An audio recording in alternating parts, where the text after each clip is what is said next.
Hello friends. तो आज के टॉपिक के अंदर हम जानेंगे, इस टॉपिक में हम स्टडी करेंगे कि अगर हम गुड्स को परचेज करते हैं कंपोजिशन डीलर से तो किस तरीके से उसका ट्रीटमेंट टैली में करते हैं। तो आपको पता है कि कंपोजिशन डीलर भी हमारे जीएसटी एक्ट के अंदर रजिस्टर्ड होते हैं। तो हम अगर कंपोजिशन डीलर से परचेज करते हैं तो हमें उनको कोई टैक्स नहीं देना होता, क्योंकि कंपोजिशन डीलर ना तो कोई टैक्स, किसी तरह का टैक्स लेते नहीं है, और जो उनकी साल की सेल होती है, साल की टर्नओवर, उसके ऊपर वो 1% 2% या जितना भी टैक्स गवर्नमेंट ने कहा है उतना वो पे करते हैं। लेकिन जब हम लोग, यानी कि हम टैक्सेबल डीलर हैं और हम उनसे गुड्स परचेज करते हैं, तो हम उन्हें किसी तरह का कोई भी टैक्स पे नहीं करते और ना ही हमने किसी तरह का टैक्स गवर्नमेंट को देना होता है अगर हमने कंपोजिशन डीलर से परचेज की है। तो इस केस में हम लेजर कैसे क्रिएट करेंगे, ध्यान दीजिएगा। और एक बात और ध्यान रखनी है कि कंपोजिशन डीलर सिर्फ with in the state goods को सेल कर सकते हैं, यानी कि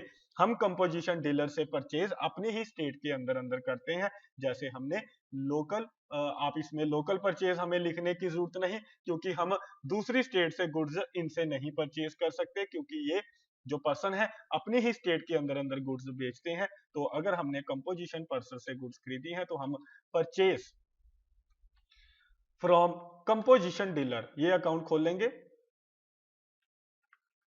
कंपोजिशन डीलर अकाउंट की हमने कंपोजिशन डीलर से परचेज की है।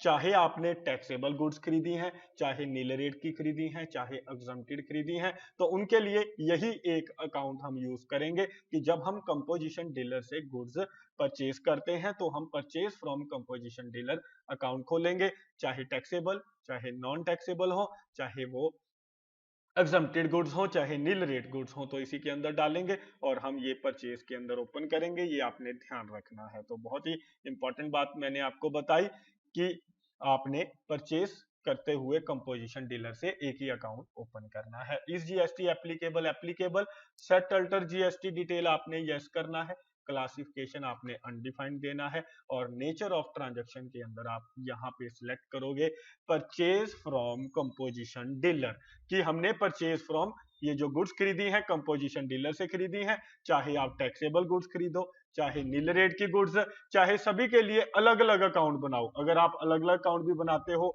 नील रेट का अकाउंट अलग बनाते हो, अगर आप एग्जम्प्टेड का अलग अकाउंट बनाते हो, अगर आप टैक्सेबल का अलग अकाउंट बनाते हो, तो हर केस के अंदर आपको यही purchase from composition dealer select करना है। इसलिए मैंने कहा था एक ही अकाउंट बना लीजिए जिसके अंदर हम सारी डिटेल डाल देंगे कि कितनी गुड्स हमने इन लोगों से परचेज की हैं, और हमने इनको ना तो कोई टैक्स देना होता है और ना ही हमने बाद में गवर्नमेंट को कोई टैक्स देना पड़ता है।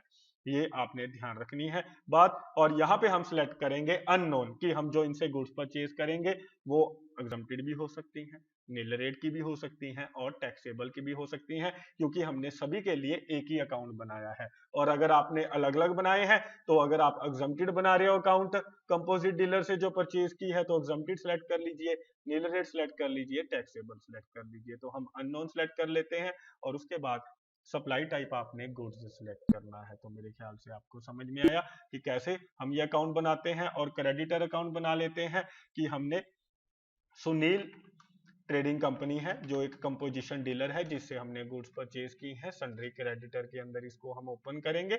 और इसके बाद आपने बाकी की डिटेल आपको डालनी आती है, सेटल्टर जीएसटी डिटेल में जाएंगे, यस करेंगे और यहाँ पे कंपोजिशन सेलेक्ट कर लेंगे कि ये जो पर्सन है कंपोजिट डीलर है, और इसका कंपोजिशन नंबर, क्योंकि इसके पास भी रजिस्ट्रेशन नंबर होगा, जीएसटीएन नंबर होगा, इसका जीएसटीएन नंबर हम यहाँ पे डाल देंगे। तो इस तरीके से हम ये पार्टी का अकाउंट क्रिएट करते हैं।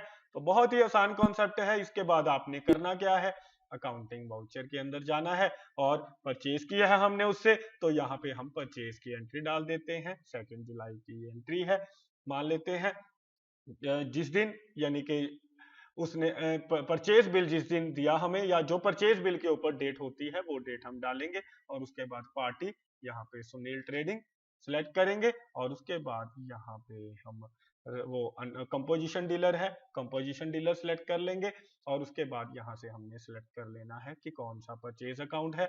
ये हमने परचेज कंपोजिशन डीलर से की है, तो यहाँ पे कंपोजिशन डीलर सिलेक्ट करेंगे और आइटम अगर आपने नील रेट की परचेज की हो, चाहे कोई भी गुड्स परचेज की हो, टैक्सेबल गुड्स खरीदी हो, तो हम यही अकाउंट के अंदर डालेंगे, ये जो हमने अकाउंट क्रिएट किया है, यानी कि ये परचेज फ्रॉम कंपोजिशन डीलर। तो आप और आइटम भी इकट्ठी खरीद सकते हो, जैसे हमने एग्जम्प्टेड जीएसटी गुड्स भी खरीदी हैं इससे, यानी कि जो एग्जम्प्टेड है जीएसटी से, तो वो कहाँ पे रखेंगे, मेन लोकेशन पे, और आइटम्स डाल देंगे। और अगर हमने कोई टैक्सेबल जिसके ऊपर टैक्स लगता है, कोई भी टैक्स लगता हो, अगर आपने वो गुड्स खरीदी हैं तो वो भी आप इसी अकाउंट के अंदर डाल सकते हो, आपको अलग अलग अकाउंट क्रिएट करने की जरूरत नहीं है। तो इस तरीके से हम ये कंपोजिशन डीलर से परचेज करते हुए एंट्री डालते हैं। ध्यान से देख लीजिए, purchase from composition dealer account कैसे ओपन होगा ये जाना आपने, और सुनील ट्रेडर अकाउंट जो कंपोजिशन डीलर है उसका अकाउंट कैसे ओपन करना है ये आपको पता चला।